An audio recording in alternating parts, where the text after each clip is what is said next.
I'm just trying to move my microphone angled away from the computer because the fan's going, because I put the heater on and now the computer's not happy.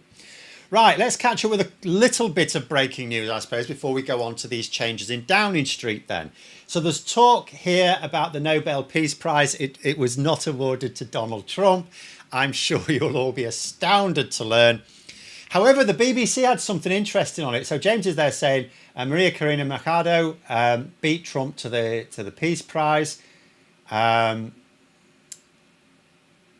Yes and no. See, the BBC had a very interesting angle on this.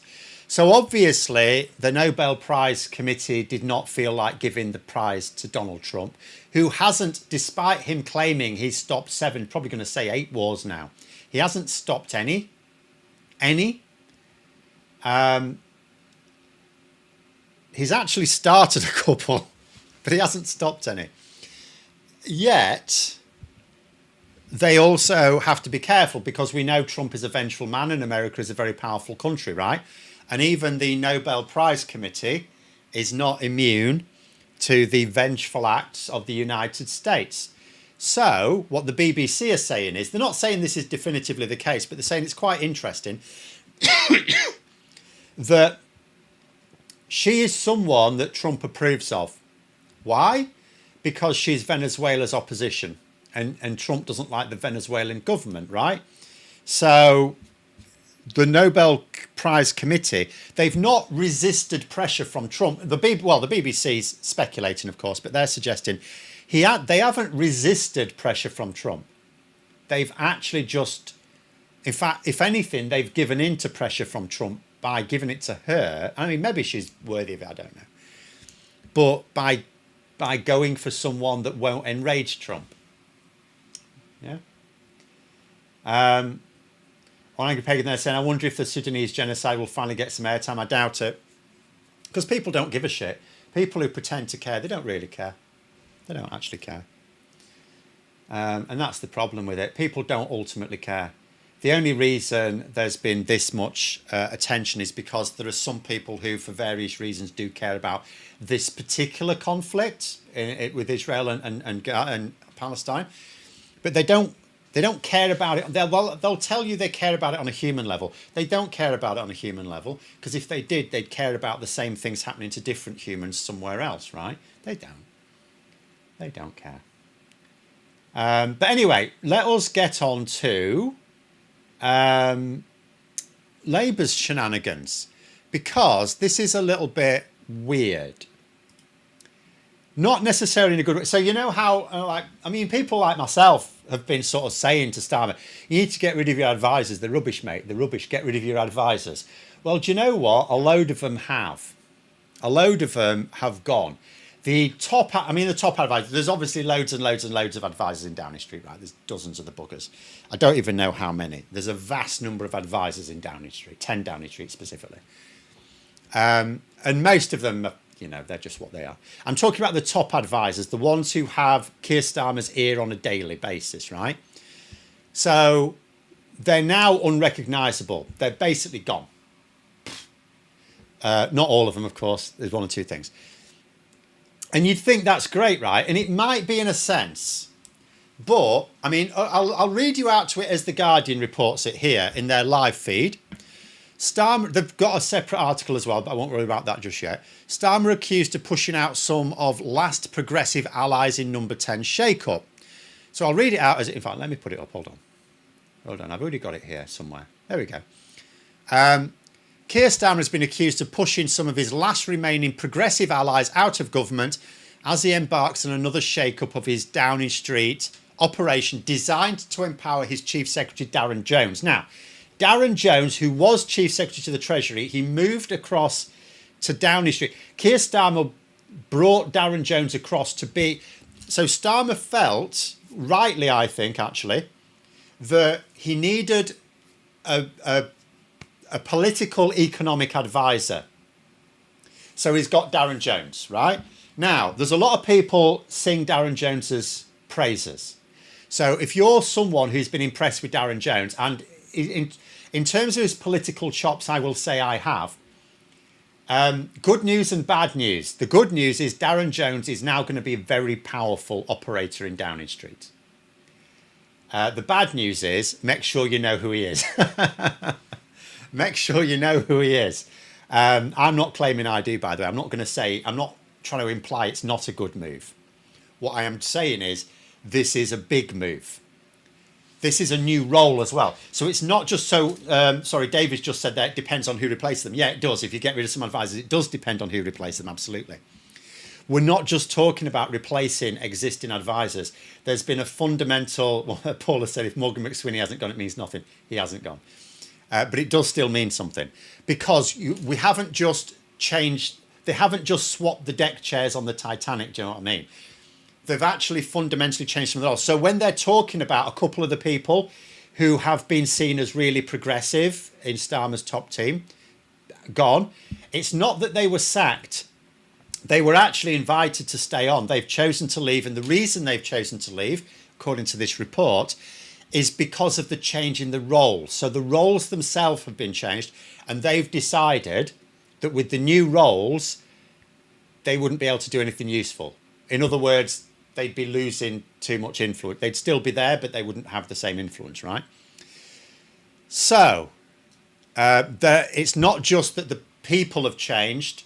This whole structure, you say you can't polish a turd. It's not a turd, it's fine. Loads of good stuff coming. There's literally just one or two things. But I'll tell you where it gets interesting. So it said, so there's actually some things there. The change, I'm just going to read this bit here. The changes add to a sense of flux around the Prime Minister. Well, that, I mean, yes, it is flux, it's change. Things are changing around him. Given the... See, what they're doing in government is by and large really good. I cannot say it enough. There's lots of things they're doing technically that is actually really good. And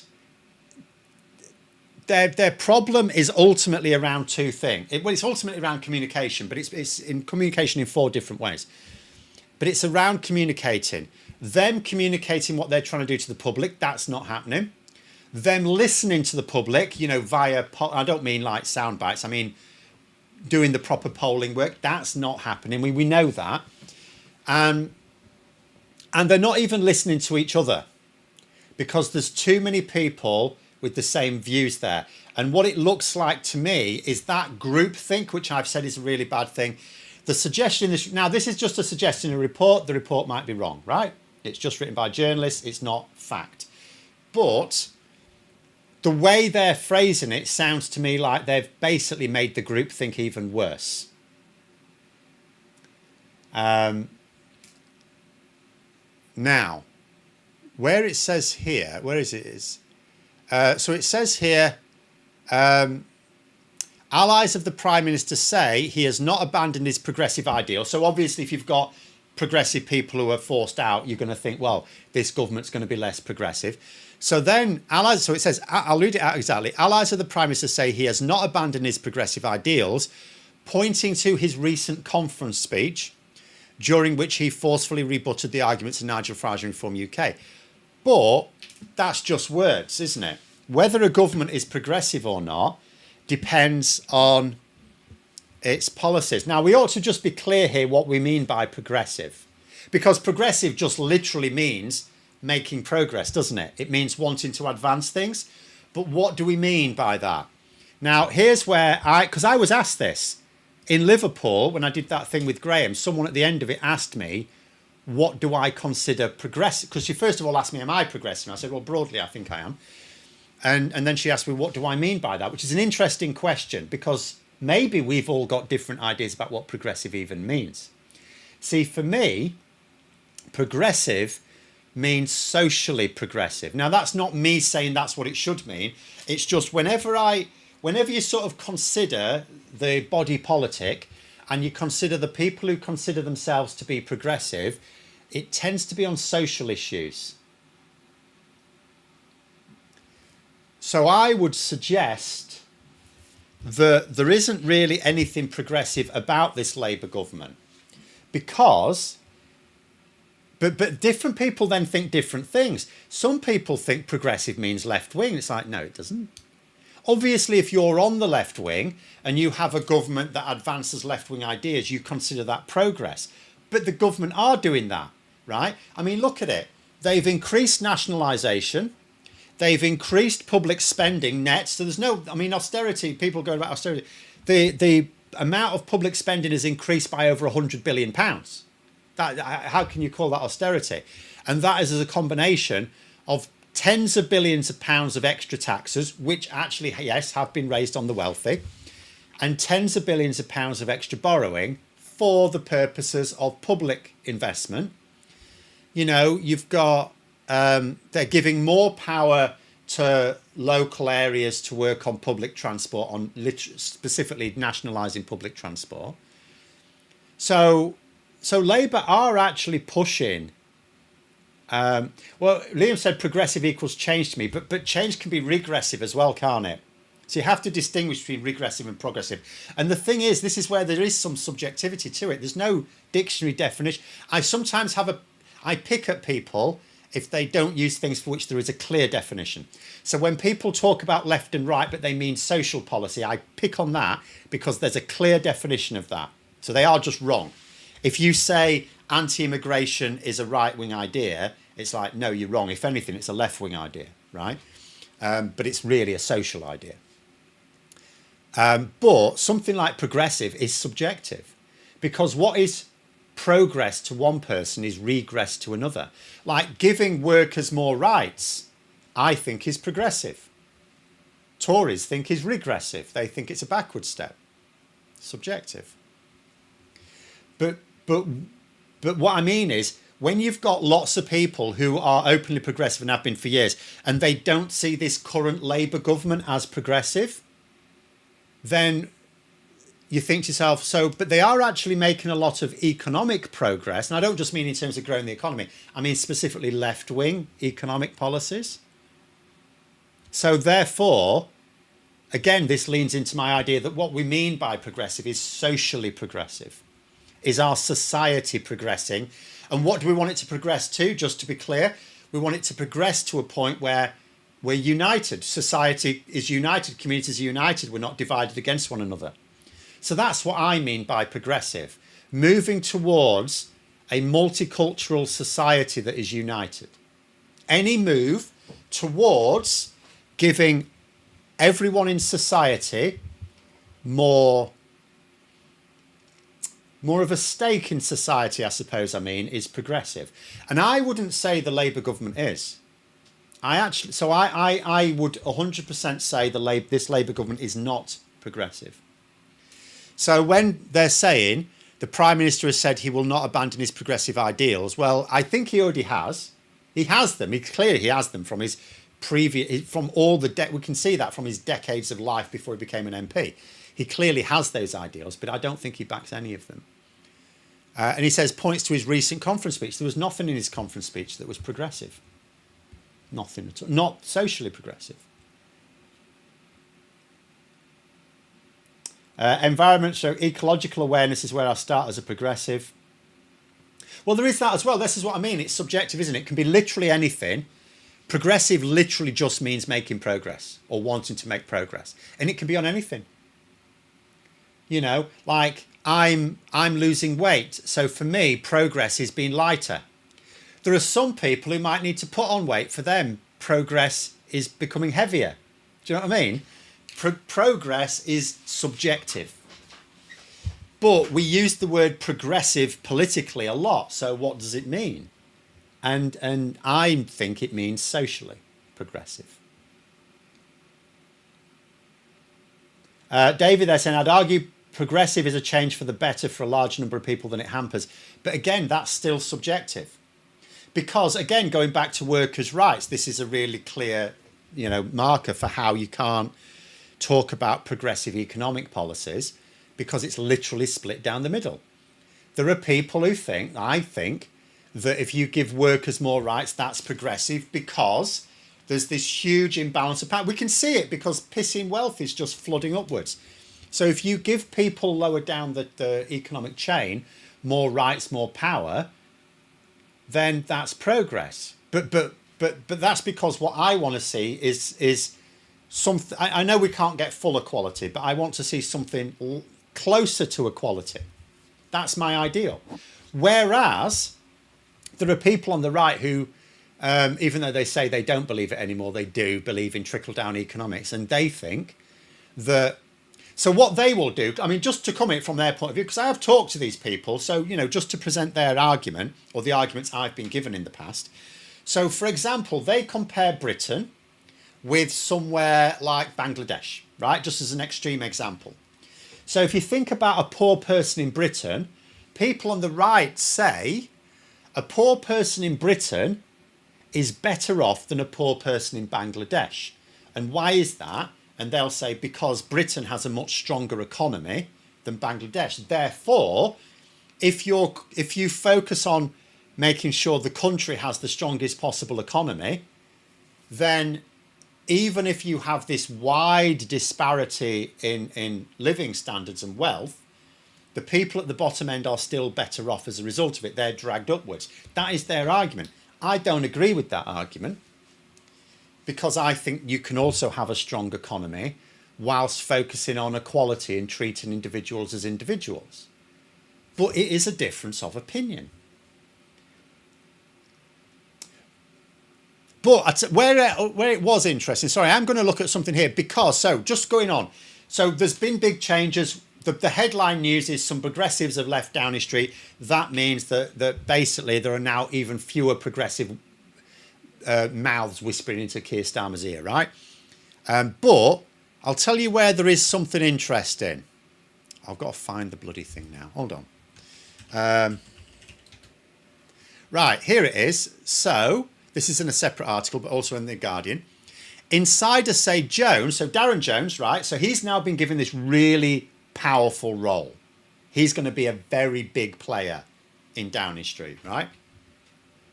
So insiders say Jones wants to reorientate the government's policy agenda around three main themes. Now think about this. The cost of living, the NHS and immigration. The policy unit is being reorganised into three similar pillars: the economy, public services, communities and security. Now, what it does note is, so these are going to be their three top policy agendas now, right? Or gender, sorry, it's already plural. Behave yourself, Phil. So these three top ones: cost of living, NHS and immigration. Those are now going to be Labour's top three policy. Doesn't mean to say that they don't do other things, of course, but those are their top three, right? Above all else, if anything, in other words, if there's any conflict, those three take precedence. NHS, cost of living, immigration. Now, what does that tell you? I'll tell you what it tells me, right? And I've said this before, because this actually makes sense. I'm not saying, because what it notes in the article is, you'll notice what's not included in there. One Angry Pagan's not going to be happy. What's not included in there is clean energy. Now, that doesn't necessarily mean that they're going to pull back from the transition to clean energy, because apart from anything else, that will also improve cost of living issues. But number 10's focus is going to be on the price of energy bills rather than the transition itself. Now, I would say this should align, because the transition will lead to lower energy bills. But what if there's a shorter fix to lower energy bills that you know, delays some transition? So what I'm saying is, clean energy is not itself one of their top three priorities. So it's there, and Ed Miliband is obviously pushing it himself. But if it is deemed to be in conflict with any of those three, it will be considered less important. Now, where was I? So what does this tell you about? So you think to yourself, so why are there those priorities? Think about it. Cost of living, NHS, immigration. Why are those their three top priorities? Let me explain. I was trying to explain this to some people this morning. Oh, sorry, where is it? Back to the political compass. So just a reminder, we don't have a political spectrum. There's no such thing as a political spectrum. It's all lies, right? Well, it's not lies, it's just misunderstanding. We have a political compass. And you can call it other things, but political compass is a perfectly good word. It's a two-dimensional grid. So you have economic policies, left and right. Left wing is the state manages things. Now, that doesn't mean to say the state has to own everything. Obviously, if it does, that's communism, that's the extreme left. But along the left, it could be, you can still have private enterprise, but regulated by the government. Okay? So left wing is literally the state either directly managing the means of production or regulating the means of production. The right wing is the state managing as little as possible with the economy and regulating as little as possible. So the left is all about state control and state regulation. The right wing is all about state back off and state no regulation, deregulation, if anything. But then you've got social policies. So although immigration has an economic angle, mostly if you think about political arguments around immigration, they're all social arguments. So immigration I would actually put on the social axis because all the arguments are social. It's about integration and stuff like that, right? And about have we got enough room for people and you know, blah, blah, blah, blah, blah. Then you've got things like rights for minority groups. So that could be trans rights, gay rights. It could be rights for people who face artificial barriers based on their ethnicity or other cultural background or religion or something like that. These are all social policies. It also includes law and order as well, by the way. So these are all social policies. So what you have is on the left, you can have people who are very liberal in their social policies, and you can have people who are very, I've called it authoritarian there. You might say conservative or illiberal, doesn't really matter, same thing. And then on the right, you've got the same thing. You've got people who are right wing, but also very liberal. And you've got people on the right wing who are very authoritarian. And ever it was thus. Now, think about Labour's strategy here. So every political party that wants to win seats, not just win votes, votes do not make prizes, seats make prizes. So if you want to, I prefer 12 axes over the political compass, much more nuanced. Yeah, but nuance doesn't help us explain what we need to explain here. Yes, there can be nuance in that, but for the purposes of this, the compass is actually ideal. So, in order to win seats, not votes, but seats, this is what you've got to do. And every political party has to do this if it is able to, right? So you have to identify which of the seats you can realistically, they're basically your marginal constituencies, right? So it's the seats you can win, but you're not guaranteed to win. So if you're guaranteed to win them, you have to leave those alone. If you're guaranteed to lose them, you have to leave those alone. It's like, and that's not to say you ignore the people in those seats in terms of your policies, but in terms of your strategy, you have to ignore them. You can only focus on those key marginal constituencies, right? And what is a marginal constituency for one party is not necessarily for another party, right? So that's why different political parties will target different people. So once you've identified your key target seats, you then need to identify first the one or two key types of voter in there. So what's a key type of voter? It's someone who might vote for you or they might vote for your rival. Okay, so in my neck of the woods, it would be the sort of voters who are either going to vote Labour or Reform UK. In another part of the country, it might be someone who's going to vote Conservative or Lib Dem. In another part of the country, it might be someone who's going to choose between the SNP and Labour. Okay, but it's the voters that are going to choose between your party and your main rival for that seat. Those are your key voters because each of those votes you win is worth 2 votes because if they're not going to vote for you, they're going to vote for your rival. And so it's worth 2 votes, right? You're taking one off them and giving one to yourself. So then what you have to do, so you have to identify, and you can't, if you find in a particular constituency, there's like 5 different types of voter. And these days, by the way, there are lots of types of voter. That's why, I mean, you say about the 12 bar thing. Yes, it is more nuanced now in terms of types of voter. But I'll tell you what's not nuanced, right? And this explains Labour's strategy. If you want to understand it, even if you don't agree with it, if you want to understand it at least, this is their strategy. If you look at the left-wing Liberal quadrant here, this is where people like myself would like Labour to be, but it's not where they are now. It's not. But that's where we'd like them to be, or it's where I would like them to be, right? The voters there are incredibly fragmented these days. There's so many different types. They're incredibly fragmented. Whereas on the top left, the left wing but conservative, and again, I'm not making this up. There's a lot of detailed polling on different types of voter. More in Common do it, YouGov do it, Ipsos Mori do it. But More in Common have really been doing a lot of they've been doing a lot of polling on types of voter, right? They've been doing a lot of really good stuff. And there's lots of different types of voter, right? And there's several types within that left-wing Liberal quadrant. Too many. And they all want different things, right? Whereas in the top left, there's basically one. They want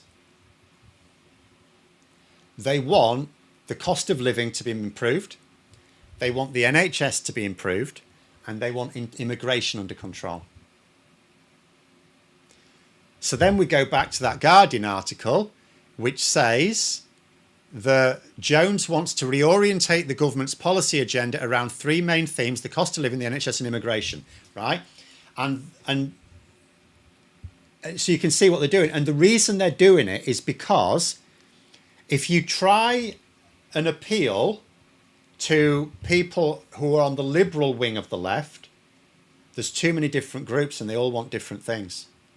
Whereas people on the conservative left wing, they all want the same three things. If you deliver those three things, they're happy. And actually, polling has said, I've seen from YouGov and More in Common at least, those people say they will vote Labour if Labour address those things. And those are going to be Labour's key voters because, remember, Labour are not really competing with the Conservatives. Yes, the Conservatives are going to nick a few of Labour seats back at the next election. That was inevitable, right? But by and large, Labour are not competing with the Tories now. They're not competing with the Lib Dems at all. They are competing with the SNP, but they are competing for far more seats with Reform UK. Far more seats, hundreds of seats. They are in direct competition with Reform UK in... I need to go down the MRP thing again, but I would say at least 200 seats, which is huge. So that's the explanation for it. You know, whether you agree with it or not, that is the explanation. And it does actually make sense strategically. And that's one of those things, you know, I've attacked their position on trans rights because it doesn't make strategic sense. Their position on winter fuel payments didn't make strategic sense. Their position on disability cuts didn't make strategic sense. So you can argue against that because it's something you disagree with and it's unstrategic. Whereas this is different because this is like, well, I don't like it, but it is strategic. It is strategic. One campaign saying I'm in the bottom left box, closer to the x-axis than the y-axis. I would, I am as well. I mean, I imagine many of my viewers are. Hopefully not everyone. I like to not think I'm a complete echo chamber, but I mean, you know. When I say I'm liberal, I always hesitate a little bit because I am in some areas and not others. Like, for example, if you take law and order, which is where traditionally Labour lean into sort of left-wing conservatism, I am actually quite conservative. Like, I do approve of the fact that the government will not be throwing people in prison for a few weeks because that just destroys your career, destroys your life, and, you know, just punish them on the outside where they can still carry on with their job. I'm fine with that, you know.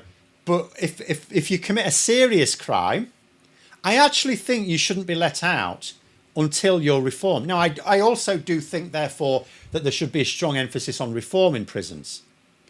But I am someone who thinks, for example, if you are guilty of sexual assault or any violent assault, I actually think you should get an automatic custodial sentence. And I think you should not be let out until you have demonstrated progress. You basically should demonstrate there's a decent chance you are reformed. So from that point of view, I'm not very liberal. You know, similarly with like rights to protest, I don't think you should be able to block a road. I don't think you should be able to block a road unless you are preventing a crime. If you're preventing a crime, yeah, we know that that's a legal. But if you're not, if it's a protest, you're just trying to disrupt the public. I don't agree with that. So from that point of view, I'm not that liberal. But I'm liberal. So my liberalism is, I want people to be able to have a live and let live life. I'm live and let live, right? So trans rights don't hurt anyone else. So I support trans rights. Things like that. You know, at the end of the day, there we go. You say this is why 12 acts is better for even general analysis. But it's not, because, like I said, because then you're treating each one equally when they're not all equal. So several of those are actually all in this bottom left-hand quadrant. So using this better explains why Labour are focusing more on the top left than the bottom left. It is because that is where there's the largest group of united voters. Because when you... Sorry, that's my last point because I've got to get ready for the next one. When you are working on electoral strategy, like I say, on a constituency by constituency basis, you've got to identify the one, ideally one, maybe two at a push, swing voters, key swing voters. You can't, you simply, and Labour have to do that for hundreds of seats, over 150 seats at least. There's maybe about 250 where they can sort of, not a bit, but there's 150 seats at least, maybe nearer 200 these days, where Labour, they need to identify literally one or two types of voter across all of them. They have to ignore all the others, because in a I don't mean in terms of policy, I mean in terms of strategy. In a campaign, you cannot get your message out to more. And also, some of these groups want contradictory things. So if you loudly talk about a particular policy that upsets another group, so you've got, you know, it's really complicated electoral strategy. And the more types of voter you need to appeal to, the more complex it gets, to the point where it becomes downright impossible. Because if there's one policy that is very appealing to one type of key voter, but it is the opposite, has the opposite effect on another, your strategy is going to fail. You have to have a strategy where all of your main platform policies appeal to all of your key voters. That's the only way a campaign can work. And it's incredibly difficult. It's much easier if you only want to win a few seats. So like the Lib Dems have an easier time of it because they're literally deciding that their winnable seats are the seats where they've identified their key voter. And so they do it in the reverse way to Labour. The Lib Dems identify their key voter, their core voter, and then they decide their winnable seats are the place where that core voter lives. So they don't chase the other seats, which works for them because they're not trying to win power. They're just trying to increase their power. Whereas Labour need to win power. So they have to target way more seats. And it's really hard to identify that. So you have to look for the richest seam. If you can only really target one type of voter, maybe two at a push, but that second one has to be aligned, then the bottom left is really split and the top left is not that split. They all want the same thing. And that's the strategy. They never protest by blocking the road near Down Street. I wonder why, because a load of coppers there, that's why. But anyway, we'll have to leave it there. Thanks for coming on, everyone. Have a great rest of day. And until next time, I'll see you later.